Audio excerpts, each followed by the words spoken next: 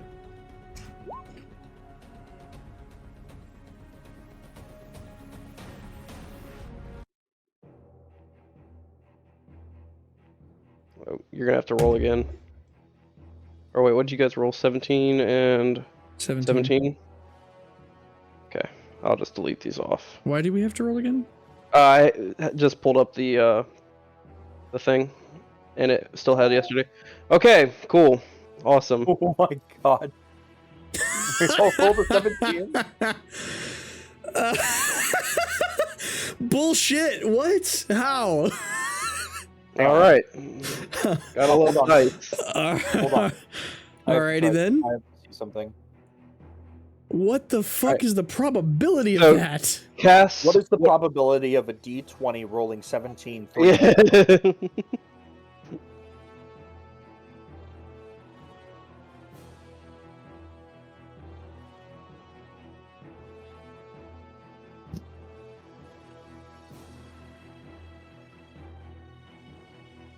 Is there an Alright. answer? I don't think so. 0.01. Go 0.0125. Go buy a lottery ticket. Holy shit, boys! Oh my gosh, that's Alright. insane. So, Cassian, you are up first. All right.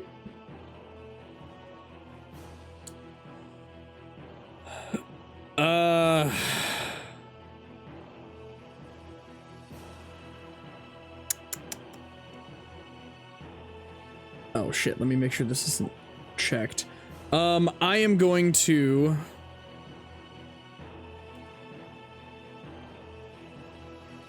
spread out away from Pax, get a little bit of distance. They don't take us both out at the same time.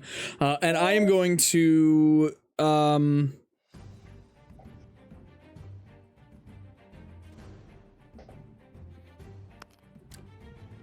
you know what, for this one, I'm going to take the... What's the action that I take, Ah, crap. I don't remember what it's called. The action that you take when you, like... I'm not holding my action. I'm, like... I guess I'm taking the... I guess it would be the dodge action. I'm trying to, like, be ready for his very clear approach. Okay, what I'm gonna say for that is if you're taking the dodge action, I don't remember how this works off the top of my head. I'd have to go look it up. basically I'm gonna give you, basically if an attack is made against you, I'll let you combat it with a dexterity check. Okay. And I think it'll have to, how I'm gonna make that work is your dexterity check will have to be higher than the attack roll. Okay. We can do it like that. That's fine. Yeah, I think that's how I'll do it. Okay. Good enough for me. So that's your action. You still have bonus action, and you should still have some movement.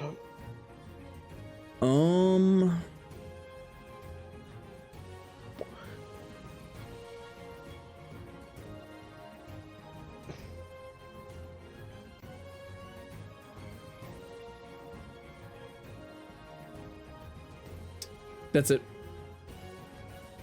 Okay, Pax, you're up.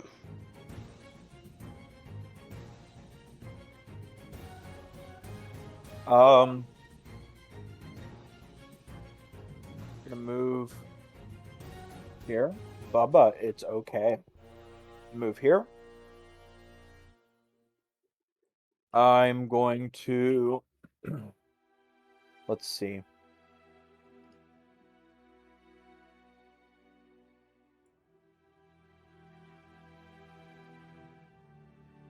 Going to imbue the Lake of Fire Great Axe with Burning Hands. But it's okay. It's okay. It's okay. It's okay. Yeah, I'm gonna imbue. Oh my god. He's not happy for some reason. Oh, it is getting close to his bedtime. This is usually when he starts getting pissed off. It'd be like that. I'm going to imbue the axe with Burning Hands, and then that's my turn. Okay. So you pull the axe out, and you kind of run your hands over the blade, kind of enchanting, and you see the runes on it begin to glow orange as it is starting to connect with your spelled blade ability. And you can see the fire is starting to get more excited inside of the shaft of the axe. Oh yeah. Overloading the fucking axe. Here we go. The giant is going to start running forward, and as it does, it scoops up a rock in its hand, and it throws it at you, Cassian. Okay. You took the dodge action, right? Yes. Alright. Go ahead and roll me a dexterity saving throw. Fucking. Okay.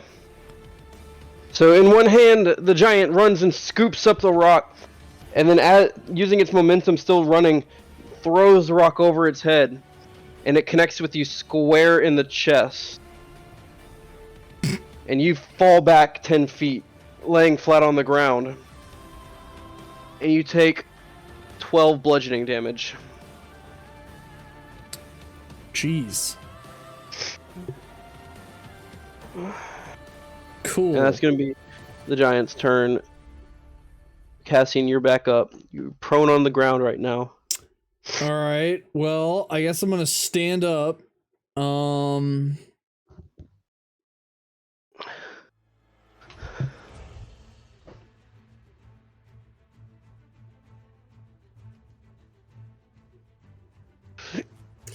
we might as well still try reason.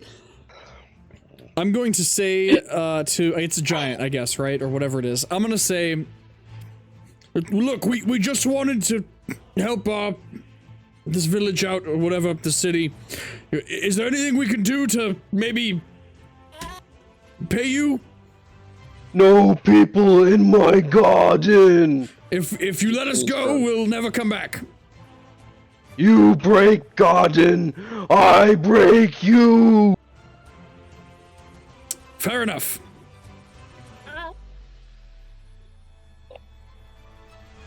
I am going to...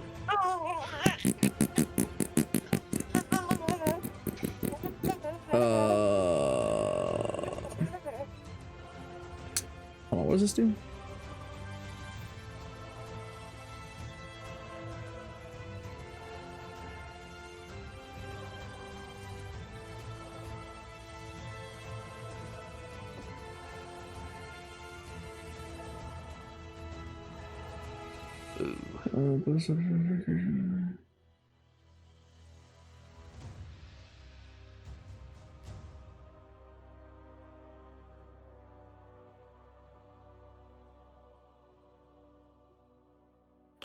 There's concentration up to a minute. This doesn't break. Oh shit. Okay.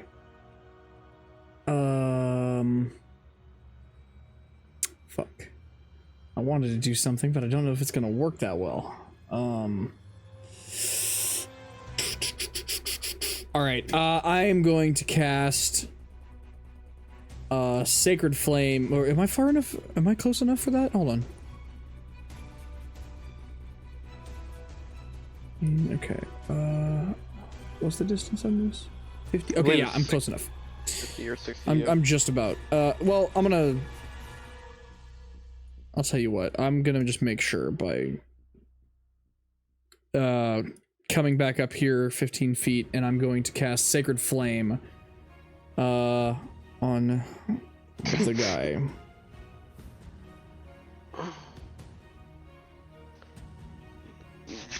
Okay. This giant continues running forward, and the flames start to fall from the sky once again.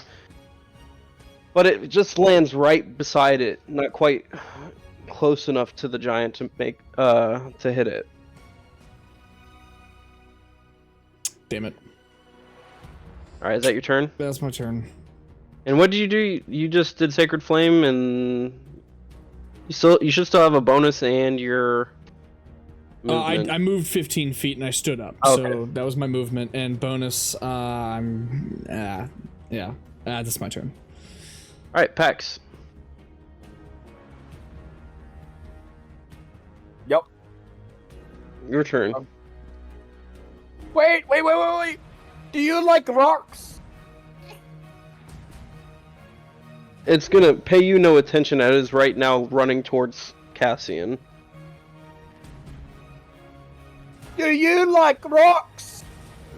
Again, its rage is purely focused on Cassian. Motherfucker.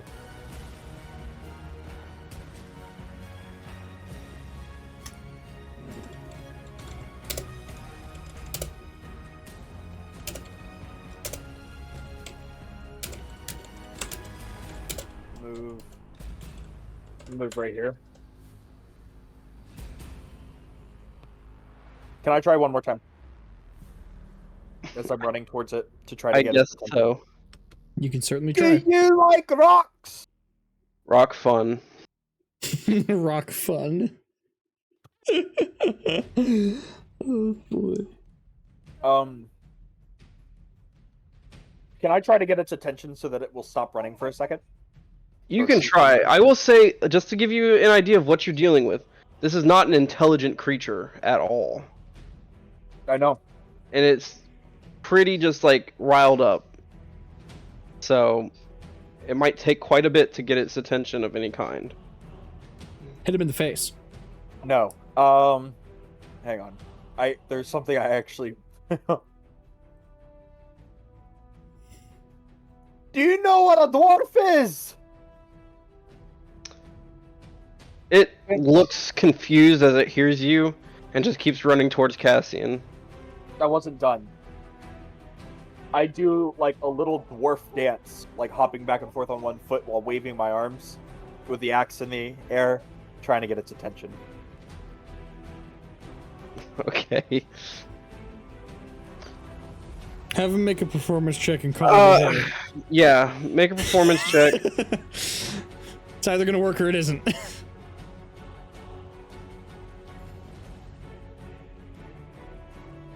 Yeah, it pays you no mind. Fuck. Fine. Never mind. I guess I'll just kill. Mindlessly kill. Alright, let's go. That's my turn. Wait! Okay, No, it's not. that's your turn. I was gonna say, you could do something useful.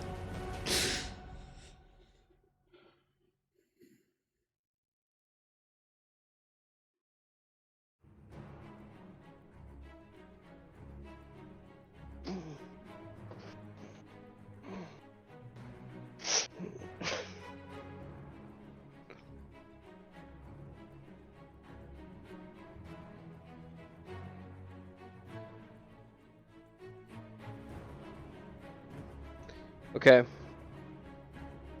So you need to roll magic missile however many projectiles you fired. How do I know how many? I thought it fired 3. It fires 3, but I need damage rolls for all 3. So I need to roll a... Roll it 3 times. Just at the attack, roll 3 times. So roll that 3 times.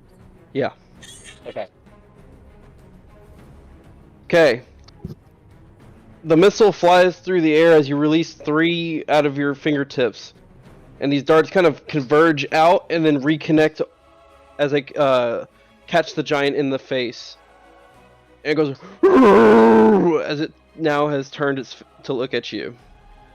I told you if you want its attention, hit it in the face. Do you like rocks? Rock kill tiny person! How big is Motherfucker. Pax compared to it? Is he like just the size of his big toe? Yeah, pretty much. It's like Pax's head stands right where like kind of the kind of like I'm not sure, kind of like halfway up its calf. Bro, short. That's great. Alright, so you did 7, 9.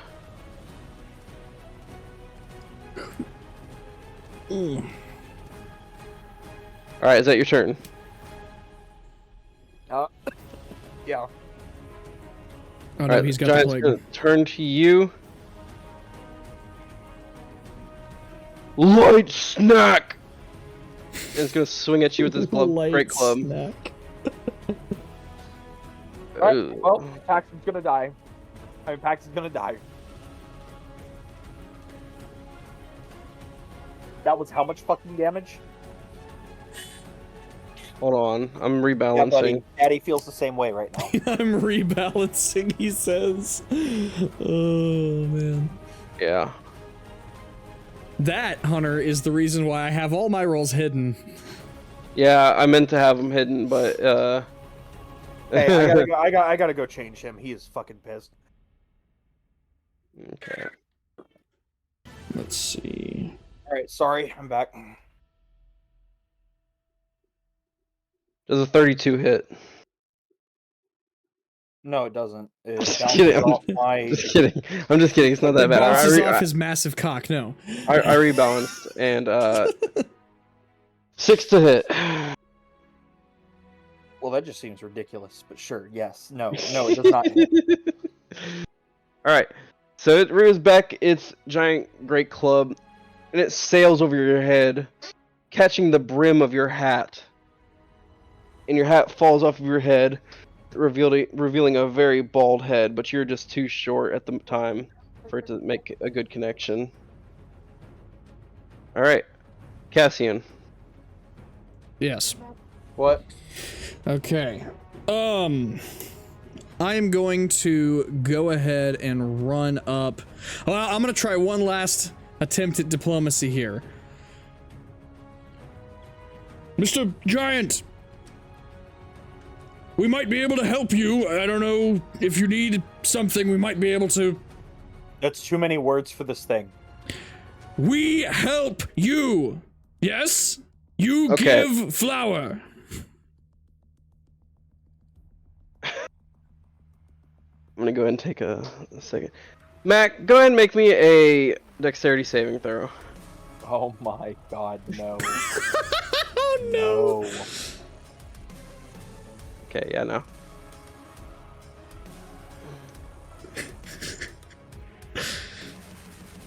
It reaches down to pick you up.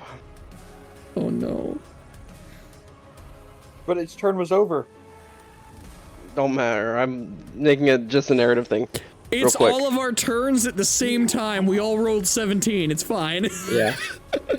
Narrative. It picks you up, but you're pretty short and Kayla? swift compared to this thing. You gotta go feed him. And you're able to kind of get out of its grasp before it gets too good of a hold on you. And now you're dangling on its arm as it picks you up and kind of like looks at you, kind of dumbfounded, and shakes its arm for a second, and you're hanging on.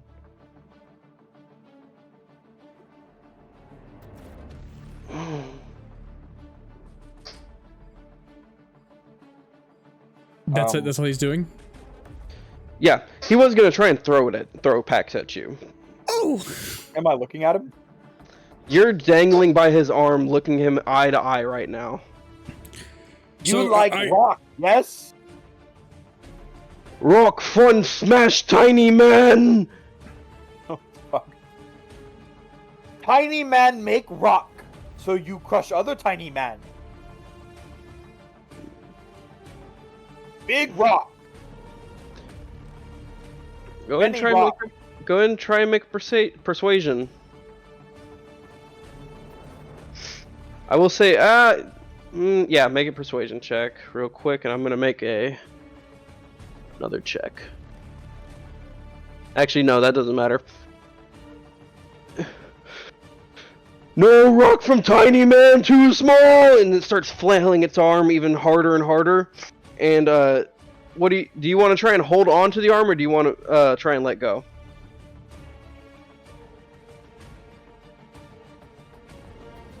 I'll let go. Okay. Go ahead and make me a dexterity saving throw.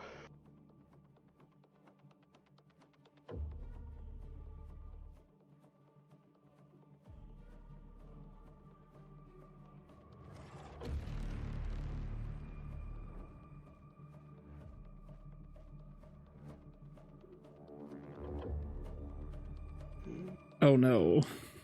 Okay, Mac. As you fall, what feels like a very, very long distance for you, you try and land on your feet, but you land on a rock kind of like like in a weird, awkward position, and you twist your ankle and you howl out in pain, and you fall on your back. You take 2 bludgeoning damage, you are prone, and your movement speed is halved. Oh fuck.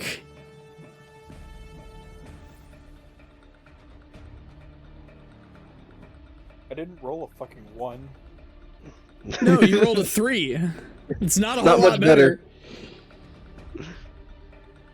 And I will remind you, it's because this thing is about... Oh shit. You're about half the size of Cassian, so it's about 6 times taller than you. And you dropped from its head level. Oh fuck. I'm actually surprised it didn't do more damage. Yeah, I lucked you out on that. How is Pax looking right now? Pax, describe yourself. Well, I have a twisted ankle. Yes, I can see I'm that. howling in pain. Yeah, I can see that too. But from what you can see, I don't have a lot of bruises and scratches other than, you know, my leg where I landed. Okay.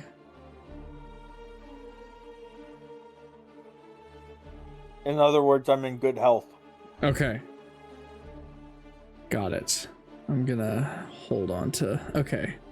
Alright, well, with the rest of my turn, I am going to go ahead and come up to it, and I'm begrudgingly going to say, well, Pax, we tried, I mean, we might be able to just knock it out, but, for right now, Shut the fuck up and kill the damn thing! yeah, we're gonna do that. And I am going to take a swing with, I'm gonna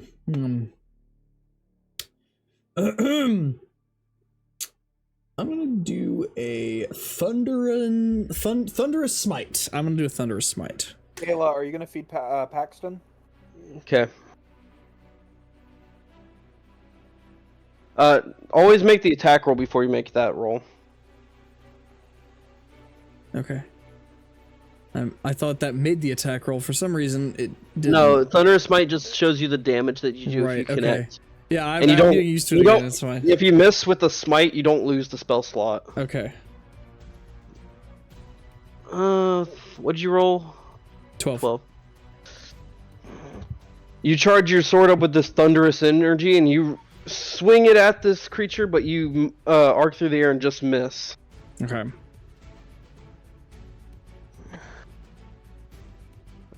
Alright. It's my turn. Pax, it is your turn. I'm gonna get up. Alright, so as you stand up, you try and put some weight on your foot, and you feel your head begin to throb. And you almost black out for a second before you regain your focus. That's not good. This is why I need to be carrying alcohol on me at all times. I'm afraid you wouldn't be able to get drunk enough fast enough to negate this for now. Okay. But I am able to stand. Yeah, it's just you're limping right now. You gotta kind of hobble around. Fine. He's right fucking in front of me. I don't have to hobble very far.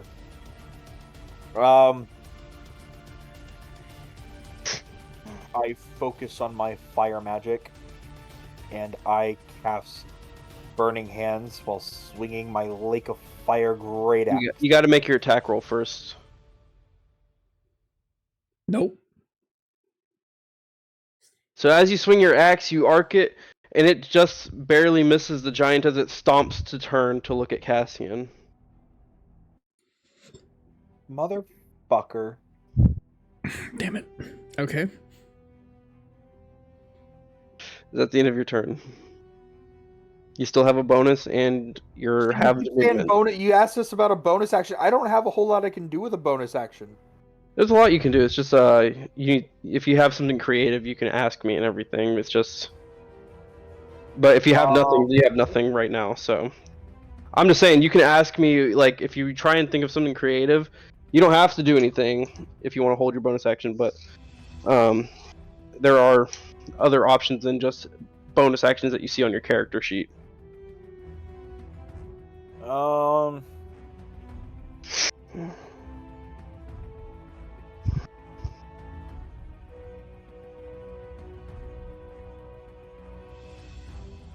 Nope, I'm good.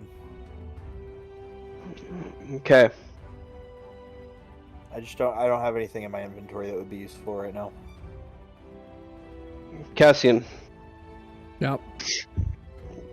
Make me a dexterity saving throw. Oh, cock. So, the hill giant, as soon as you had swung, sees you miss, reaches out and grabs you tightly by the head and the torso, his fingers wrapping all the way down your face and everything, covering you up. And then then what he does is does a little spin before he throws you over his shoulder, and you go sailing. Oh no! You fly, you hit the tree, breaking the tree by the top of the tree off as you fall prone in this field over here. Oh fuck. Hold on, I gotta do some math real quick. Oh, it's never a good thing when the DM says I gotta do math. You take 10 bludgeoning damage. Okay, it's not that bad.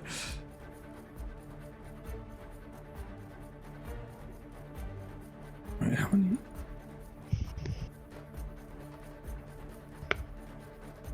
Sounds like that should be right.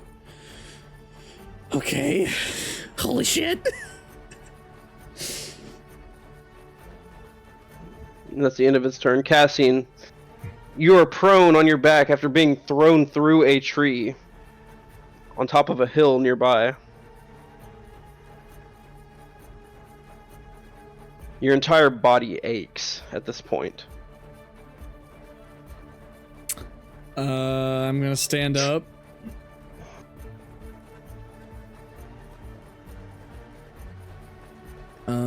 What's the range on this?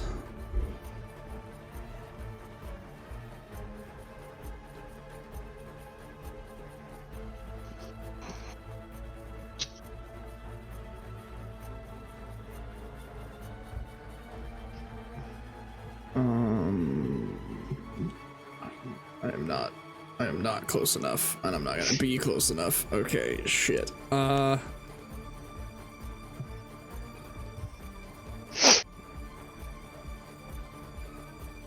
Let's see. I'm gonna start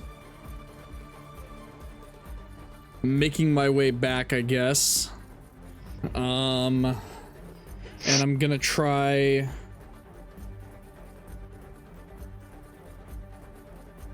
He should just be within range of this. I'm gonna try to go ahead and cast Sacred Flame. I need to remind you guys, I put these in your inventory last time, today, and I didn't tell you guys about them because I honestly forgot. If you look under your long and short rest, where your battle points and stuff are, there's something called a DM Inspiration. Oh, okay. That is an automatic. If you have a saving throw or something that you failed, or you think you can get a higher roll on any kind of check, attack roll, saving throw, you can re-roll that dice at the expenditure of that dice. Okay. that is basically what I'm gonna give you guys if you do something that I didn't expect or I think it's cool. I'll give you one of those. They don't go away after a long rest or anything like that. They just exist in your inventory. They don't stack over time. So if you get multiple, you're not gonna get another one. But Okay. you have that one, and you won't get another one unless I find like a moment that you guys do something that's cool or something. Okay. So. Cool. I will say that that's something. So you can, if you like rolled. I wish I would have told you that before. Yeah, I because wish I you would have rolled a known that natural before this happened. one. Yeah, It's a bit late now. it just made me remember. Yeah. Okay, cool. Great, thanks, man. Okay. Yeah, Use it wisely though, because they're not going to come very often. Yeah. Anyway, yeah, I'm gonna cast Sacred Flame. Attempt to, anyway. Okay, what is it?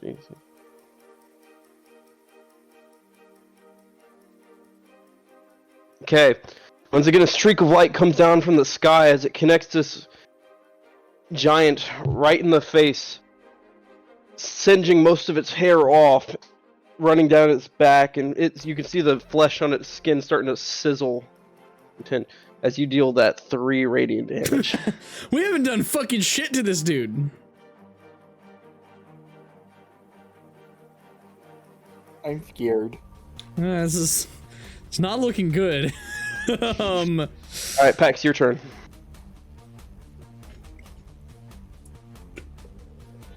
Can I quickly see which foot the giant is putting his weight on? I mean, he's got both his feet down right now. But he's not like leaning one way or the other. He's No, like, not really. He's Perfect good and stance. planted. Okay. he's focused his chi.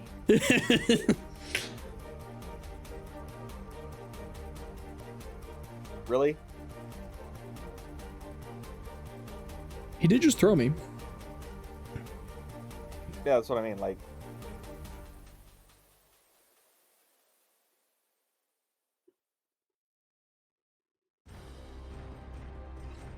hello? Did we lose Hunter? No, I'm still here. You're just not gonna dig. You not hear me? the response? No, We can I hear didn't you. hear you. I didn't hear what you said. Which part? What do you mean? The fucking ogre just got done throwing something. You telling me he's perfectly balanced?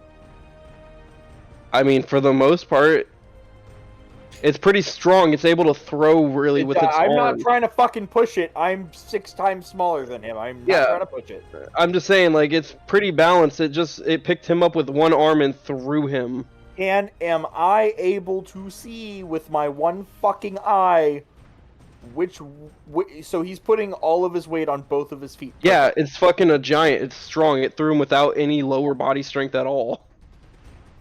All right, No, goddamn it. no momentum. It just used its arms. Fuck it. I'm gonna pick his foot that is closest to me, and I am going to swing down as hard as I fucking can with the axe that is still charged with burning hand. Oh my god, no, I'm using it. Can I use my fucking You sure can, if you'd like to use it right now. Yeah, I'm sorry, I'm using it right now. That's fucking bullshit. That is fucking bullshit. No fucking way. Unless hang on. No. This thing is a like there's no fucking way this thing.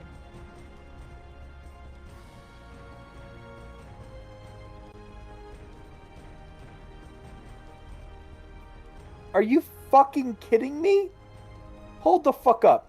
It's better than a natural one, because I would have had the burning hands explode in your face. But, Okay, I guess. What the fuck, though? you swing your axe over your head, and you bring it back down to connect with his foot, but it moves its foot at the last second. Is there anything else you want to do with your turn?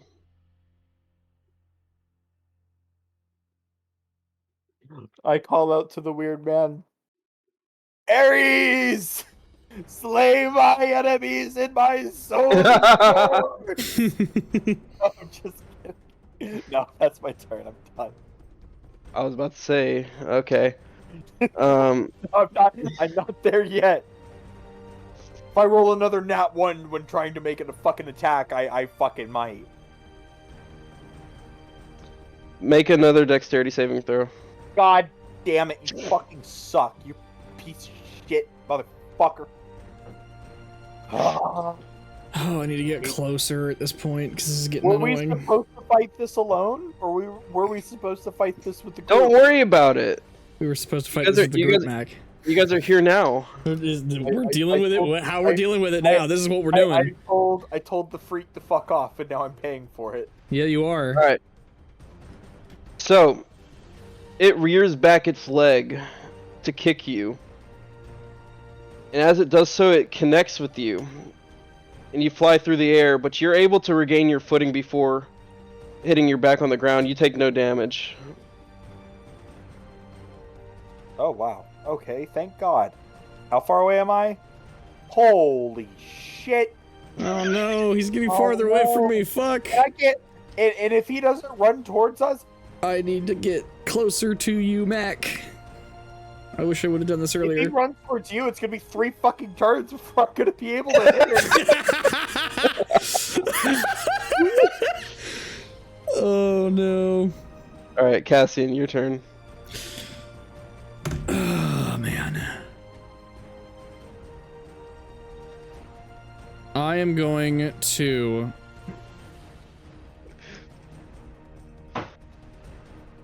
Oh fuck. I don't know how we're gonna fight this thing without doing this. I'm gonna use my action. I'm gonna dash all the way over here. Okay. And I don't think I have anything for a bonus action right now. Or how long? No, because that... Well...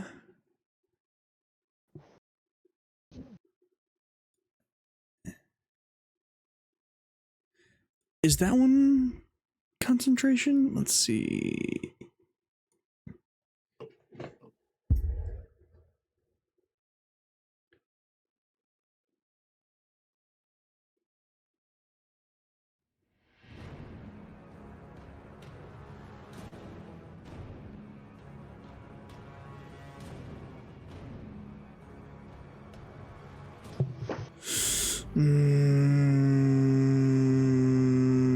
I don't think that's gonna work.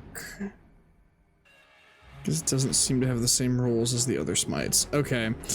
Yeah, that's my turn, I think.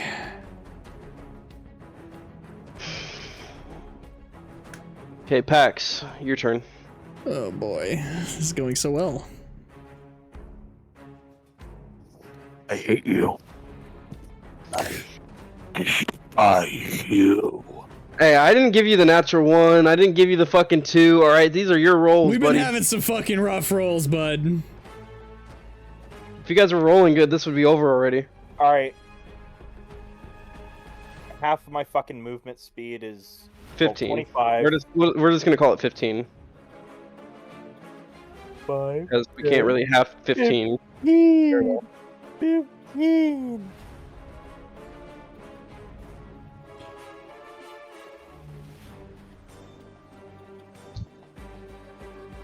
Blast.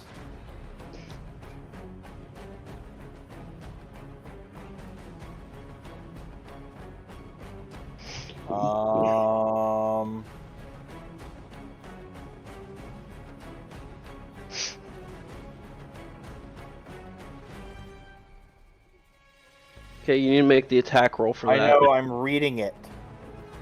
What? Okay.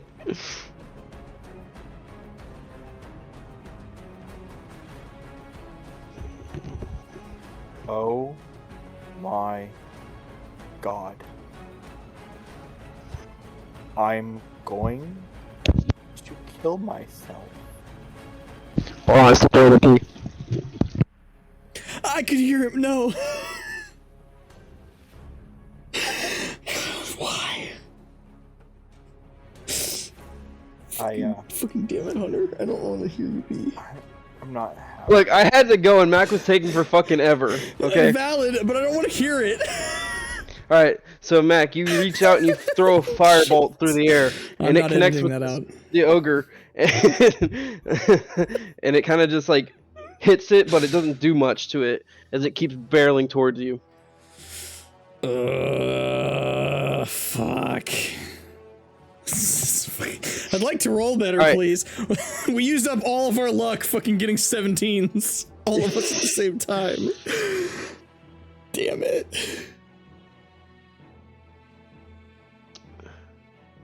What's your AC, Jeremiah? 19. Okay, as you dash over to get closer to Pax, the giant takes a rock and it throws it and it flies right over your head and collides in the ground, sending dirt and stuff into your face. Great. Top of the round, Cassian, Pax, go ahead and make me perception checks.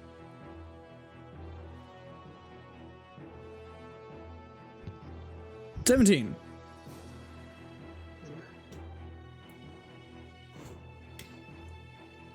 Okay.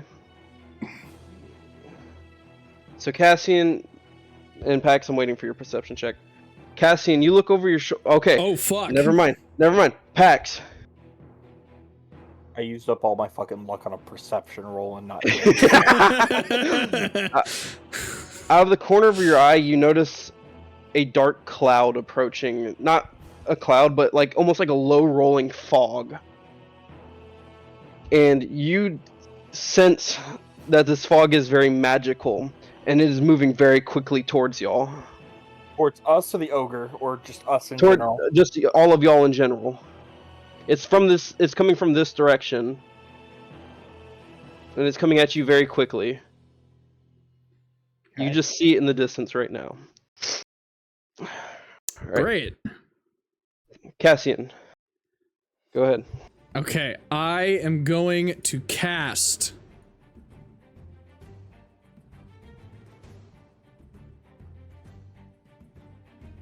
Well, no, that's what we're gonna do. I'm going to cast Bless on, it says up to 3 creatures of my choice. You can choose. I'm gonna just do it. myself and Pax. Okay, it is concentration, so keep that in mind. I'm And keeping that in mind. That's why I had remind these- me if you get hit. Yeah. Okay. All right, so you guys are both blessed right now. So you get an extra D4 to your attack rolls and saving throws. Yeah, we're gonna need that for the saving throws. Yeah. Motherfucker keeps trying to pick us up. Okay. Is there anything else you want to do? I'm going to move in closer, but not into engagement range. Okay. Pax, it is your turn.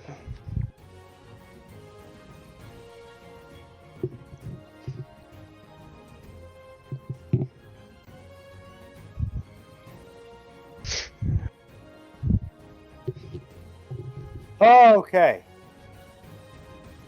Finally. All right.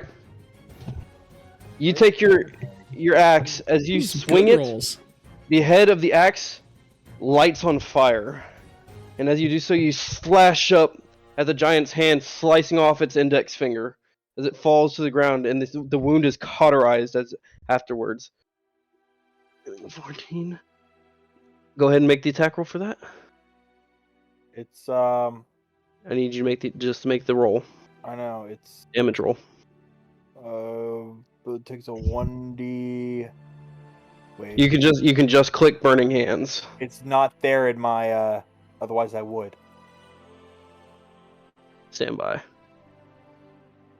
Why is it not there? That's what I'm wondering. It was there. It was. We did it yesterday.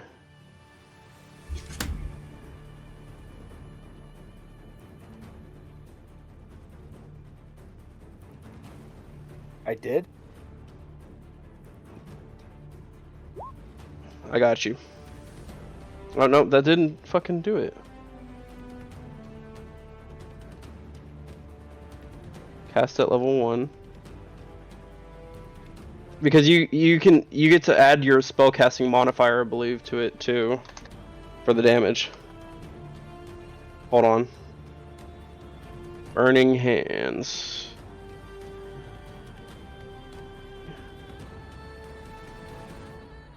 There you go. It's in your inventory now.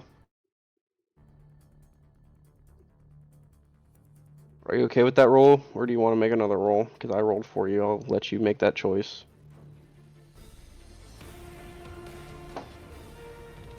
That's the damage. Yeah, so it should be in your spell list where your attacks are now. Okay, yeah, it is now. Okay. 3d6. I'm not gonna take the chance. I'm okay with the 11. Okay. So you cauterize this finger off, and as you do so, up into its face, you fire off a big wave of just fire, and it cuts into the giant skin, burning its eyes as it closes its eyes, and as he opens them, you can see the skin around its eyes is melting off, and it looks pissed. Good. Pax, make a dex saving throw. Fuck.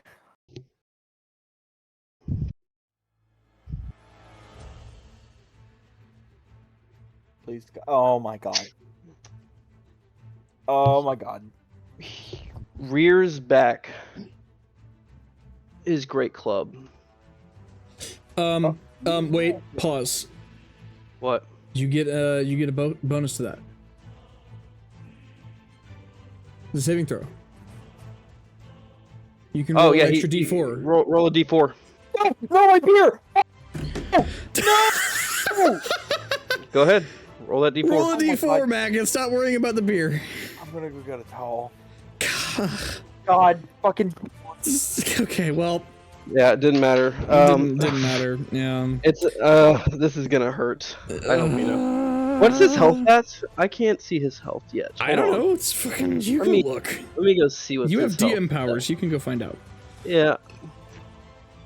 Oh, that ain't good. That ain't good. Oh. Oh no. Okay. I have a bad feeling about this. Ooh. I have a bad feeling about this. Bad feeling about what? What's happening? What's going on? Your face is about to be pummeled, my dude. All right. Ah. I wish bad. He rears back his great club. After cutting off his finger with one hand, he sweeps it under him like a golf club. And he connects with you square in the chest. You fly back 15 feet, taking 28 points of damage. I have 2 health points left. I have 2 health points left. I Oh just... no. Oh my god. He rolled a natural 20 on attack. I'm fling back how many feet? 15. Holy shit. Pax, you lay there on the ground as the breath has left your chest, as you're sitting there trying to catch your breath as the wind is Fucking knocked air. out of you. Oh my god. You're seeing spots as you're like close to blacking out. Cassian, go ahead and make me a perception check. Hey, what?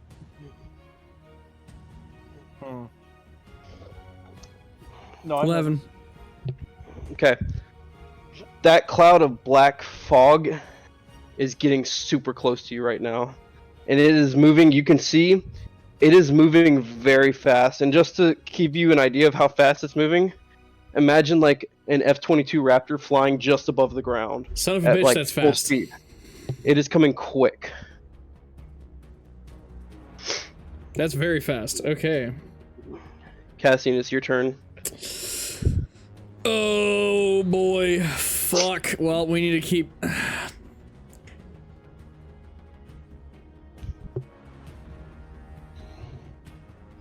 Oh no.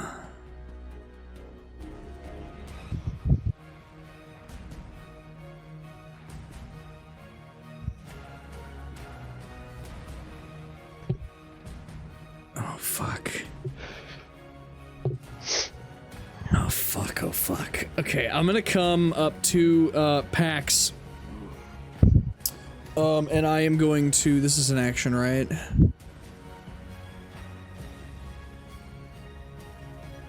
It's an action, yes, okay. I'm going to I'm gonna cast I'm gonna lay on hands Pax for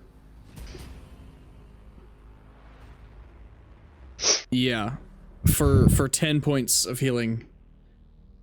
You're not gonna give him all your healing. You're just gonna. I'm gonna hold on to it for a little bit. We gotta keep alive.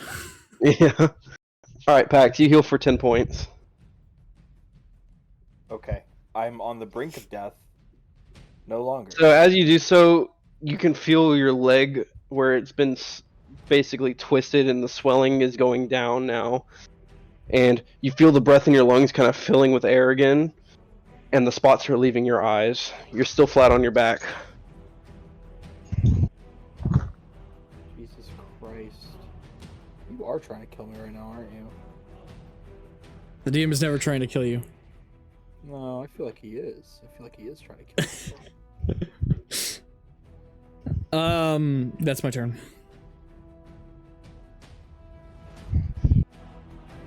Okay. I didn't need anything. Oh, the dog? Okay, this dog is something mad. My turn? Kind of. Kind of? Kind of. So, it is your turn, but before that, the giant steps up to both of y'all. And it lifts its foot packs, standing right above you, as if it's about to step down on you. And then out of the corner of your hearing, you hear the sound of wind.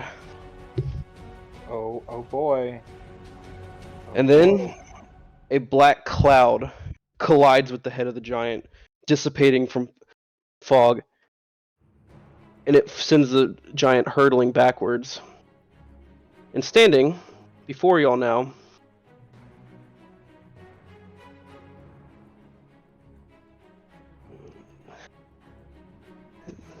is the Chosen.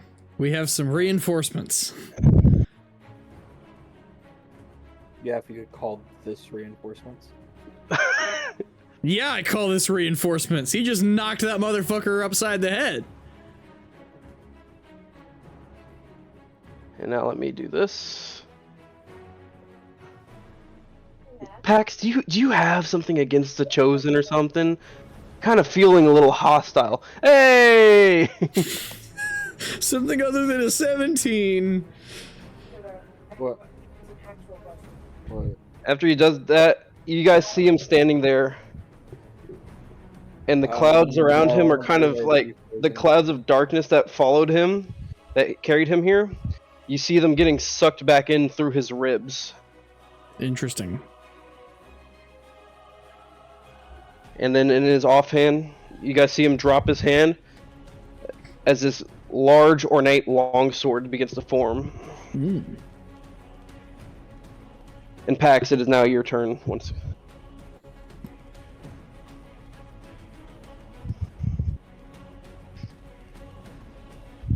Alright.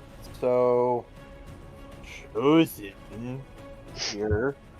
Great. Fucking freak. Oh. What's my movement speed right now? It's full now since you've been healed. Your leg is healed. Okay. You're welcome. Thank you. Alright. 5, 10, 15, 20, 25. What is the range on this fucking axe that I have? How far can I? 5 feet. You're not close enough. You're not in melee Right range. there, oh. You're not. Is melee range? Yeah, no. It means it has to be right in front of you. Well, let's see what I have here. 4.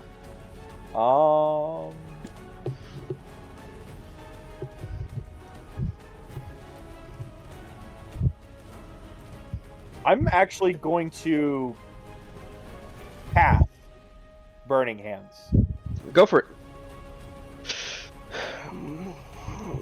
You do so, and you put your hands kind of close to the ground and then spin your wrist so that your palm is facing the sky as a wave of fire just kind of floods the ground. And then the ends of the fire begin to curl at the ends of it, curls up and catches the giant about halfway up its waist, Fuck. burning its loincloth off. Oh no. Oh, no. No, keep the retcon that. Keep it on. Keep it on. Nobody needs to see. It's too late.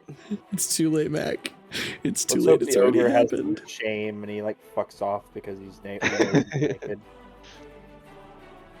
That would actually be helpful. Mm-hmm.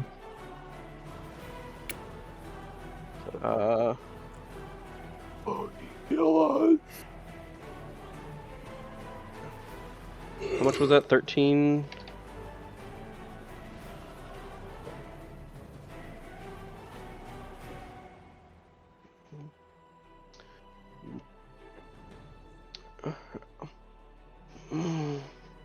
Alright, Pax.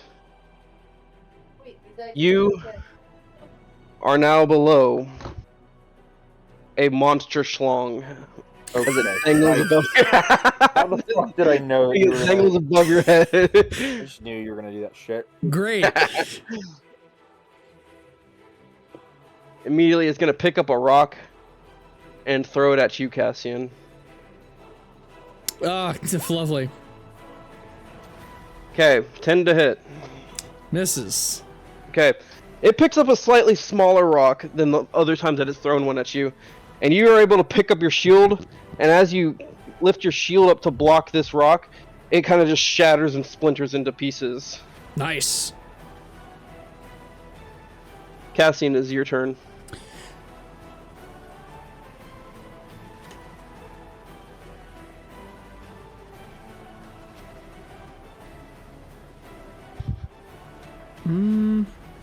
Yeah. All right, we're gonna come up, and I'm just gonna make a.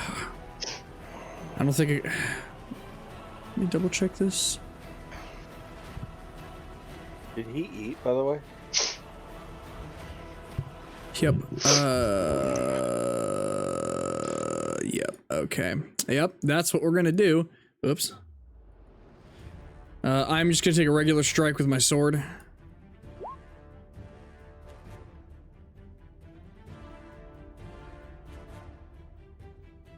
All right. So you charge forward, sword at raised, ready to strike, and you bring it up. And as you swing your sword, you catch it right in the knee. And as you do so, you slice the kneecap off of this thing, and it stumbles and it kind of limps, falling almost, but not quite to the ground. All right. Is that the end of your turn? Yeah, that's it.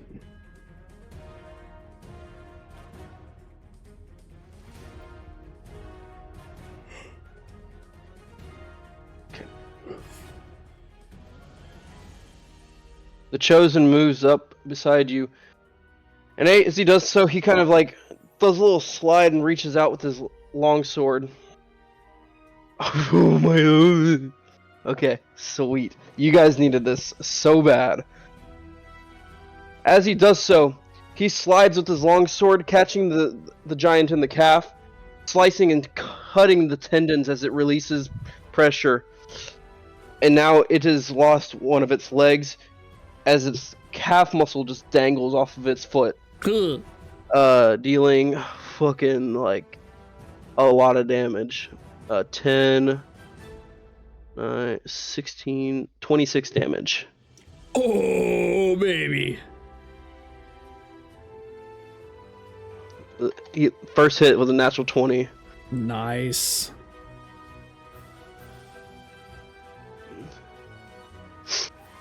The giant stands there, reaches down, holds its calf, and begins hopping around. And now it is Pax's turn.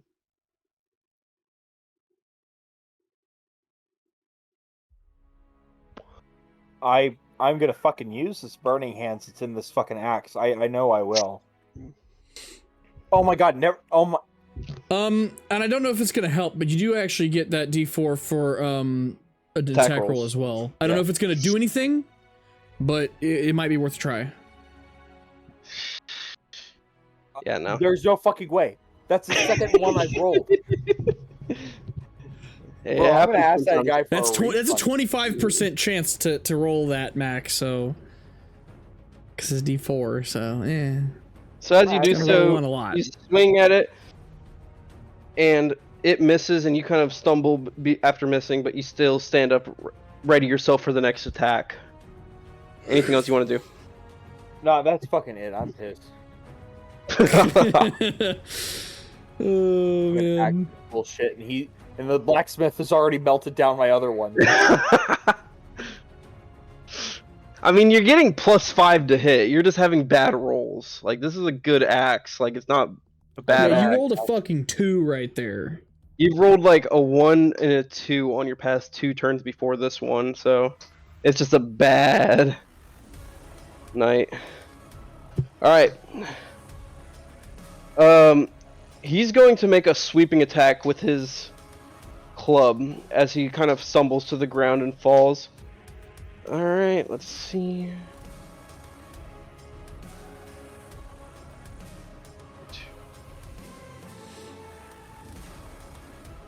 What's AC's again? 19. 16. Okay. He sweeps his great club along the ground, catching all 3 of you, knocking you guys off of your feet and back 5 feet. Pax, you take 6 bludgeoning damage. Cassian, you take 3. And then the Chosen takes 6 as well. But the Chosen is going to cast Hellish Rebuke to try after being hit. Level 2. And then he needs to make a dexterity saving throw. So we were pushed back 5 feet? Yeah, push back 5 feet, all 3 of you. Okay. So as the Chosen gets swept off his feet and is flying backward, he sticks out one hand, and it ignites and burns as he fires off a shot of fire, and it catches the hill giant, dealing 16 fire damage.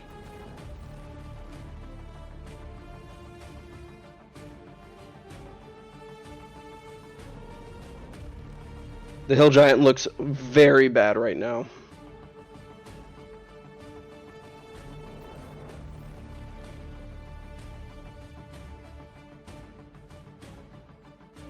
Cassian, it is your turn.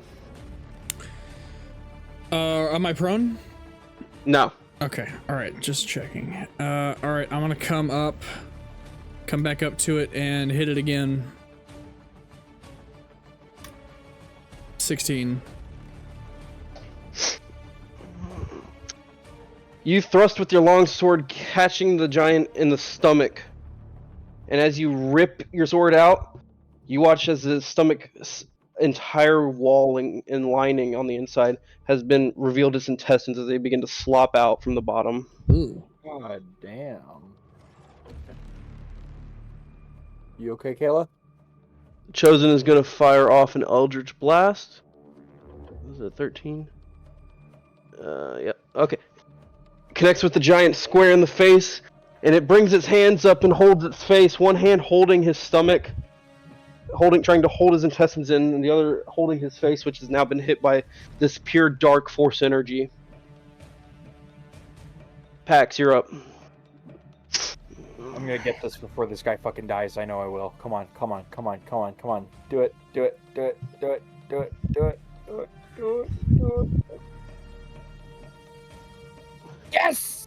Okay, Pax. How do you want to do this? Where is he in relation to me? Is he kneeling? Is he standing? Well, I'm assuming that you moved forward to make your attack, Yes. but he is still kind of standing, just kind of limping on one leg, so he's kind of like... I go for the leg that he's Hobbling. putting his weight on. Okay, so you hit his leg, alright? He's holding his face, which has just been punched in the face by this dark energy, and holding his intestines that are dripping out of his stomach. And you hit him in the leg, and he topples over.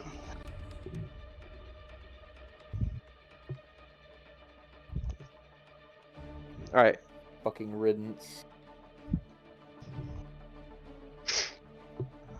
Oh, that was it? Well, include the fire because I finally cast my burning hands. Oh, you're the one telling. Storyteller. No, I asked how you wanted to do Yeah, this. he asked how you wanted to do this. How do you want to do this? Well, You've hit him in the leg. The fucking axe sinks in, and then the flame shoots out into his fucking leg, melting and eroding him at the, what height would I be? His fucking shin? You're at like his shin, yeah, like halfway up his shin. Melts his fucking shin apart and causing his body to just fall to the fucking ground because there's no weight supporting it. Nice. And then like sparks and shit continue to like simmer or like shoot out of the fucking axe. Oh. Okay. So it's fallen dead. And you guys are standing over the body of a very destroyed giant. It's very destroyed. Yeah, it's dead. I feel a little shitty too. Yeah. The Chosen stands there. As you guys watch him, he takes that longsword that he had conjured in his hand, and he opens his palm and the sword disappears. He turns to you. Pax, make me an insight check. Oh, God.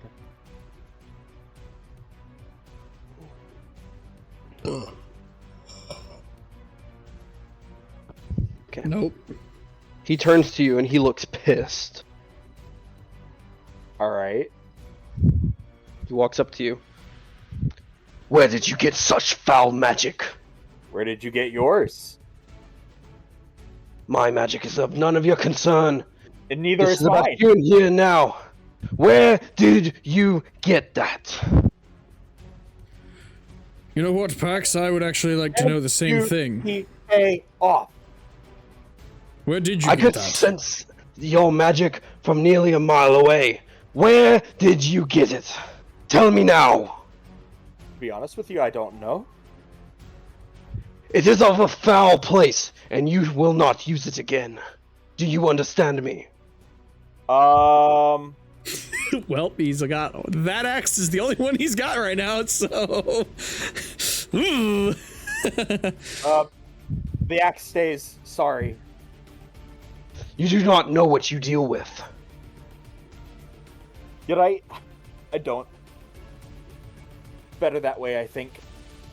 He kind of grits his teeth and clenches his jaw. He says, "This is not over. You use that axe, you could release something far worse than any reckoning of Vandelheim could ever become." And you watch as he kind of disapparates into that black fog again. As he does this, can I? No sense of irony. I would like to look and I'm trying to like read him a little bit and see like what his like issue with this might be. Like is he like afraid of this thing? Is he like angry at it? Like what? How does can I get a bit of a better read on him? Make an insight check to check kind of his emotions on his face. I will say if you want to, I can kind of retcon the disapparating right away if you want to kind of maybe. Well, all I'm trying to do is see what happens before he does. Okay. That's it. He can do whatever he wants after, but 22. Okay.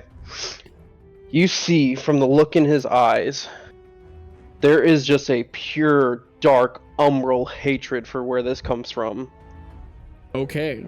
You are unsure of why he would hate it so much, but you can see that whatever Pax carries now, he has a pure hatred of it and its sources. Interesting. Alright, hang on. Fucking hell. Very interesting. Okay, so he disappears? Okay. Yeah, he disapparated back, and just like he arrived, he's flying back to the city.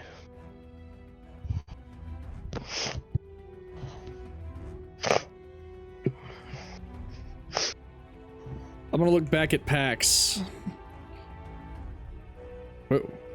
Where did you get that anyway? To be honest, I'll tell you in just a second. I've got to go fucking calm down a baby. Right. Give me a second. I'll be right back. That's fine. I'm gonna pee real quick while you're doing that.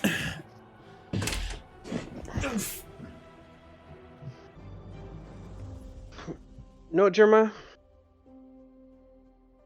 What? Retcon what I just said. What you got from your perception check is something else, okay? You... It's similar to what you already have, but he doesn't have a pure hatred for the magic. He has a pure hatred for what's inside of it, where it comes from. That's what I'm gonna say. Okay. Okay. He has a pure hatred for the axe's construction and where it hails from.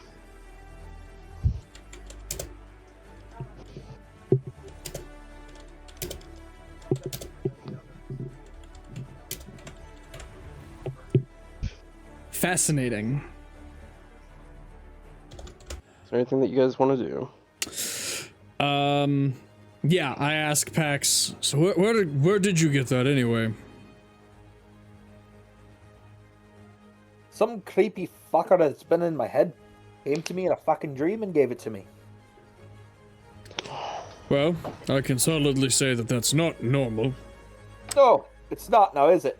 No. And, The axe, though, is very real. I can see that.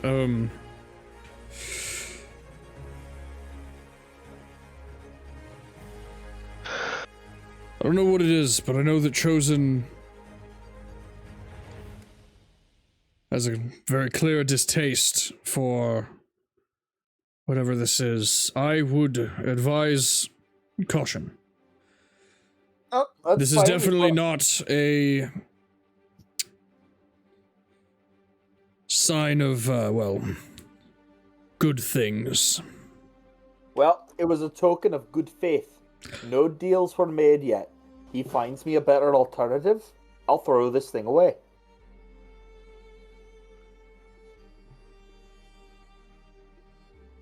A deal, you Well, say?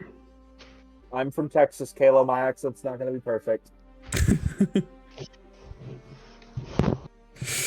Okay, buddy, you're making this really hard for me. I don't want to waste all this fucking paint that you're... Oh, dude, come on. What'd you say? What kind of deal did this dream person offer? Well, we didn't get to that part of the conversation. I guess I'll find out next time. Oh, you definitely did. I just wish that you would take notes. Yeah, you should take notes, man. Something about vengeance, giving me a bunch of power. There you go. Alright. That's all it wanted, was for you to seek your own vengeance?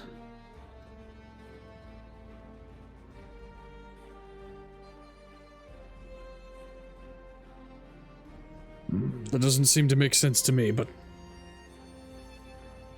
we may need to ask Chosen more about why he seems to have such a problem with this. I can't say that I blame him, though he seems to know more than I do.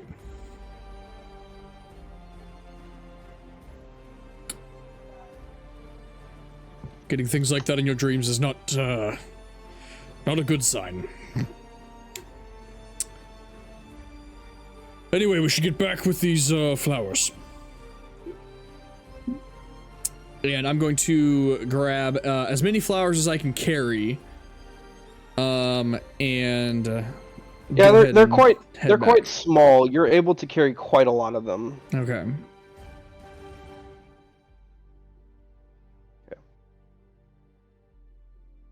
Pax, are you there?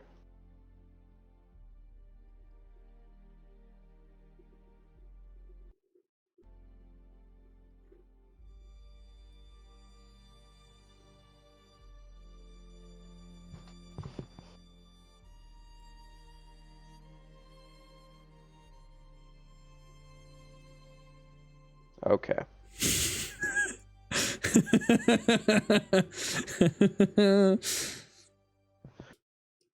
Oh, okay. Alright. You guys arrive back. And as you guys get to the gates, Pax, you notice the blacksmith standing at the end of the gates. Okay? Please, come on, quickly! You said you could help her, right? He's waving you in. Oh my god! Do I recognize that this is Yes! is the blacksmith person that he mentioned earlier? I'm assuming that I do. He didn't mention the blacksmith. Well, I guess you did mention the blacksmith's daughter. Yes, you recognize this as probably going to be the blacksmith that he was I referring to. mean, a blacksmith looks like a blacksmith. Yeah, yeah. So, okay, I'm gonna just charge forward, follow him. Okay. You guys start running quickly through the city, and you guys reach the blacksmith's house. And he swings open the door as it bangs against the wall and everything, and on the bed lays little Cassandra. Mm-hmm. And she's sitting there coughing up blood. She's covered in blue spots, and it looks like she has these bags under her eyes as she's sitting there wheezing as she takes each labored breath, her chest barely rising. Immediately kneel down, 5 points to lay on hands. You see the bags begin to kind of just leave her eyes, the spots go away. And she looks up and she says, Thank you. Of course.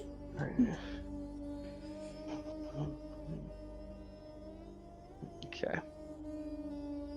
I'm gonna stand Blacksmith back looks up to you. and just look over to the blacksmith. You see like the color was drained from his face only moments ago, and now you just see him like relief rest on his face. Thank you.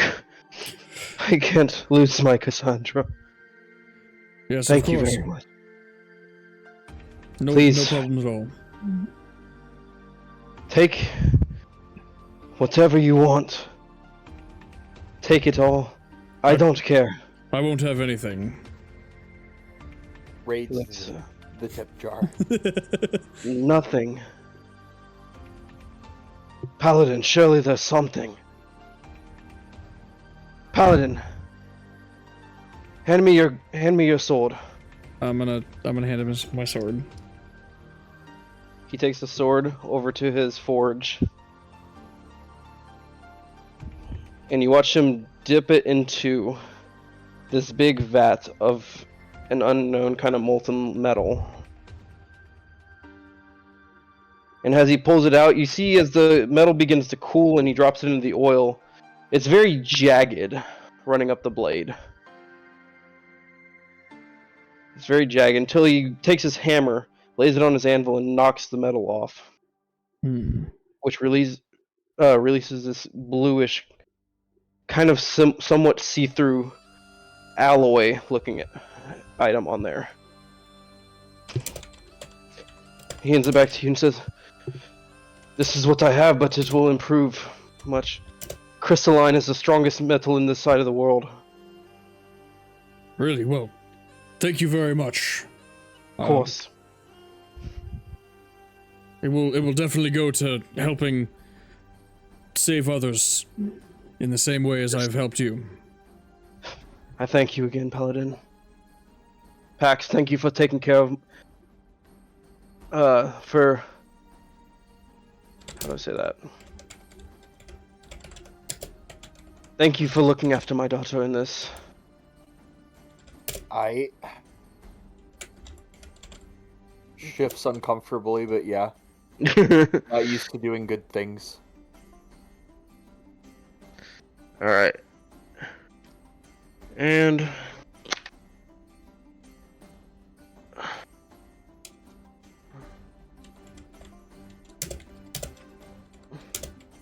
You said, okay, so what did this do again? You said it was... So he reinforced your sword with crystalline. Make me a history check. Or... Would that be a history check or maybe some kind of like a knowledge check of some kind to figure out what type of metal this is and what it is? It could be nature, I guess. It could also be.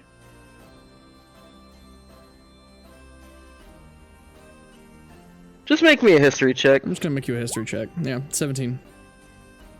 You would understand that on this side of the world, the only thing known stronger as a common metal, or a somewhat common metal, is mithril.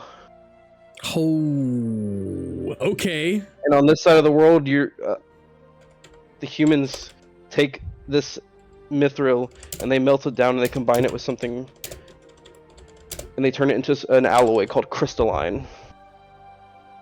And he has reinforced your sword with this. Okay. Endgame sword right off the bat. I mean, it's not a full crystalline sword. It's reinforced. It's with crystalline. reinforced. So it's gonna give you +1 to your attack rolls and your damage rolls. Ooh, okay. Hell yeah. Alright, let's see.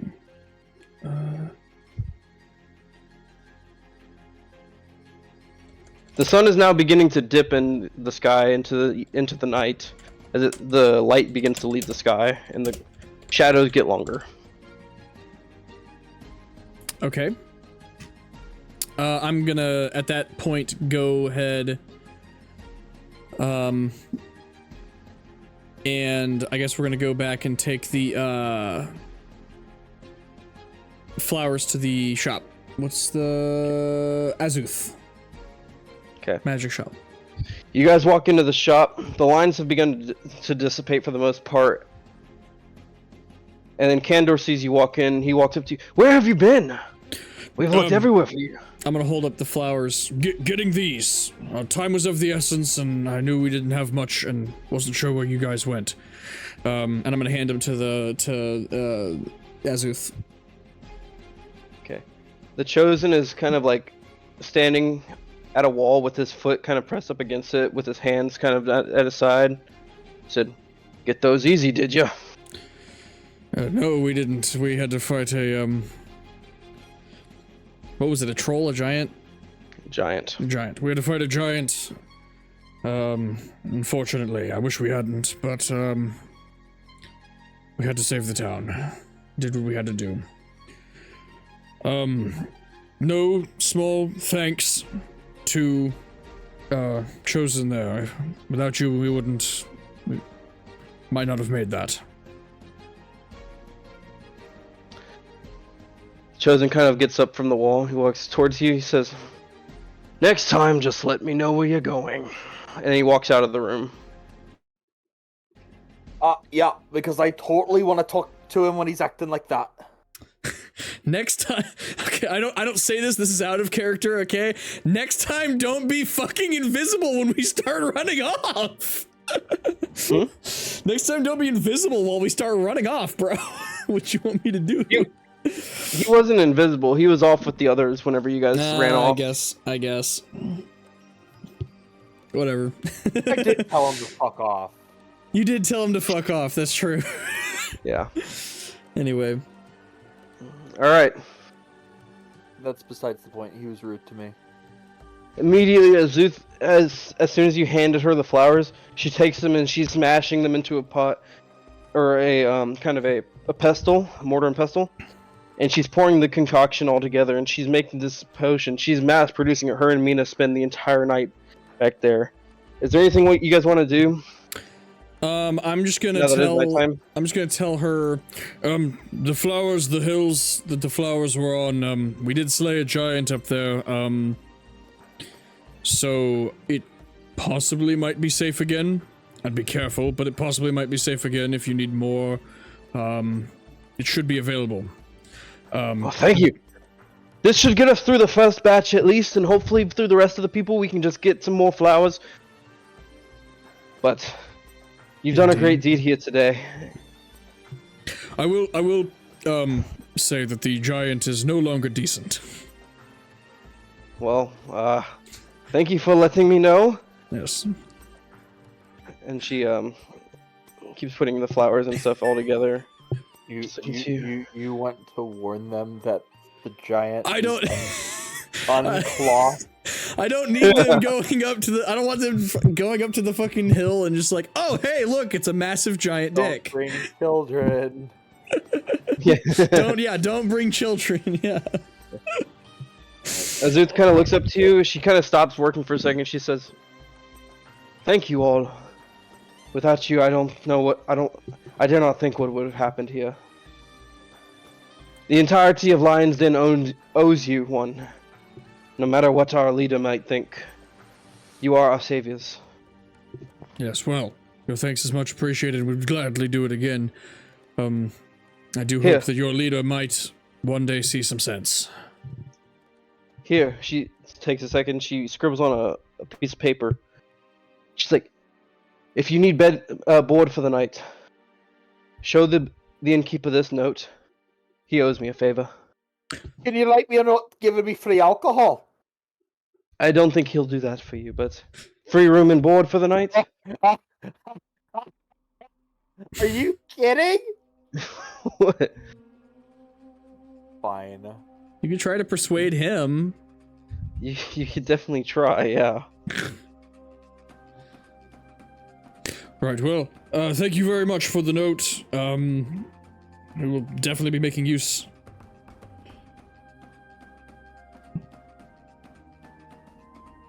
So, what do you guys do now? Continue my quest for free alcohol.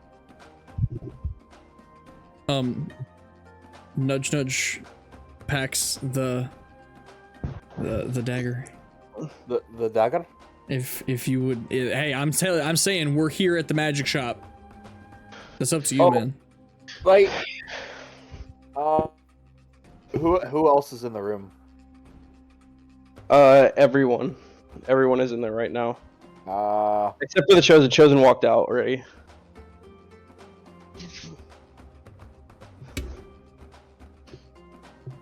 Well, fuck it. I take out the axe. Have you ever seen anything like this before? What in the bloody hells is that? I don't know. She walks up to it while you hold it, and she kind of like, she touches it just slightly as she runs her fingers along the top of the axe as you hold it out horizontally, and she holds her ear up and her eyes are on it, and she's looking at it just intently, and she touches it, and she can feel the warmth from it. You can see like her kind of like touch it for a second to feel the heat, and then really kind of touch it. And she's like, "This is most unnatural. I mean, the magic in it is somewhat simple, but so complex at the same time." Alright. Have you seen anything like it before? Not in my days, no. I can't say that I have. Where did you get such a thing? Honest to God, no one fucking believes me yet, but I fucking went to bed, had a bad dream, woke up, and it was at my bedside. That was it. Well, it was a bad dream. Nothing else? Like it just appeared to you? Well, I was talking to some creepy motherfucker, but that was... Yeah. Interesting. I'm afraid I don't know anything about this origin, but I can tell you that there is magic imbued into this. Well, I can feel the warmth of the fire within. alright. But That was a dud. hold on. She closes her eyes and she grasps the head of the axe. She goes, "At first glance, it is quite ordinary, but there is a darkness within this axe. I can't quite make it out, but it is very interesting." Well, I wish I could be of further help. There's only one man that might be able that I know of that could identify such an item. Ooh, who? The maestro in this capital. Whoa, whoa, whoa. I'll be right back. What? He's gonna be right back. Again. He better be right back. We're so close. We're so close to the end. I know, and I still have one more thing. And I'm just gonna say that unless you have anything else you want to do here. I do not. Okay. You guys go to the inn and show your passage, written passage for room and board. You guys get your free rooms and everything. This is the last thing. Pax, you all each get your own room. Everybody goes to bed and everything. And you walk into your room. You sling your pack off. You take your boots off. You lay your sword next to your headboard. And right whenever you start to lay down, the Chosen faces out of the wall, out of the shadows. And he looks to you and says, "We need to talk." And that's where it's going to end for tonight. Okay.